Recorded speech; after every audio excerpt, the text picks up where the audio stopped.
திருவள்ளுவரின் வழியில் வாழ்ந்து வாழ்வின் உன்னத நிலையினை அடைய திருக்குறளோடு நாம் என்னும் இந்த நிகழ்விலே இணைந்திருக்கின்ற உங்கள் அனைவருக்கும் முதற்கண் வணக்கம்.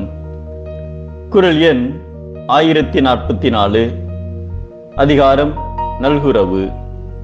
சில நூற்றாண்டுகளுக்கு முன்பு கோயம்புத்தூருக்கு அருகில் உள்ள பழைய கோட்டை என்ற ஊரில் வள்ளல் சேனாபதி என்பவர் வாழ்ந்து வந்தார். அவர் மிகப்பெரிய செல்வந்தர். தன்னை நாடி வரும் தமிழ் புலவர்களுக்கு வேண்டிய பொருளை வாரி வழங்குவார்.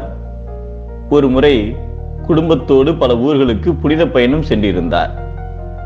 அங்கே ஏழ்மையான புலவர் ஒருவரை சந்திக்க நேர்ந்தது. அப்போது அந்த புலவர் தான் மிகவும் வறுமையான நிலையில் இருப்பதாகவும், வறுமையை போக்க பல பேரிடம் கடன் பெற்றுள்ளதாகவும், கடன் கொடுத்தவர்களை பார்க்க நேர்கையில் தற்கொலை செய்து கொள்ளலாமா என்று இருக்கிறது என்றும் வேதனைப்பட்டார். அதனை கேட்ட சேனாபதி, நான் இன்னும் 15 தினங்களில் தனது ஊரான பழைய கோட்டைக்கு திரும்பி விடுவேன்.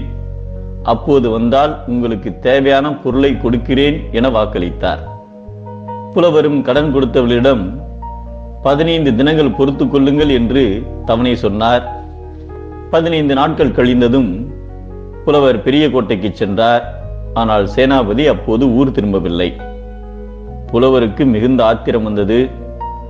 திரும்பி செல்லும் போது கரூரில் வள்ளல் சேனாபதியை கண்டார்.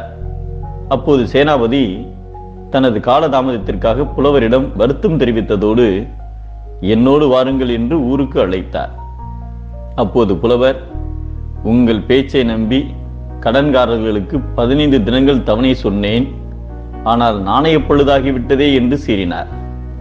அப்போது கூட சேனாதிபதி, கையில் இப்போது பணமில்லை என்று வருத்தம் தெரிவித்தாரே என்று நீ என்ன கொடுத்தா வைத்திருக்கிறாய் என்று புலவரிடம் கோபப்படவில்லை.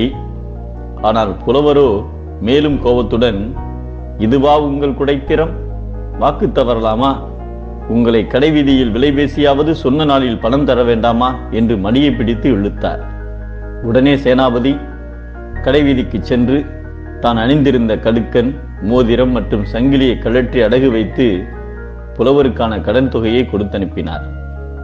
வறுமையானது உயர்ந்த குடியில் பிறந்தவரிடத்தும் இழிவான சொற்கள் பிறப்பதற்கு காரணமான தளர்ச்சியை உண்டாக்கிவிடும் என்பதை ஈர்ப்பிறந்தார் கண்ணேயும் இன்மை இழிவந்த சொற்பிறக்கும் சோர்வு தரும் என்கிறார் நம் தெய்வப்புலவர் திருவள்ளுவர். வறுமை கூடினால் இழிச்சொல், வறுமையும் செம்மையே நற்சொல்.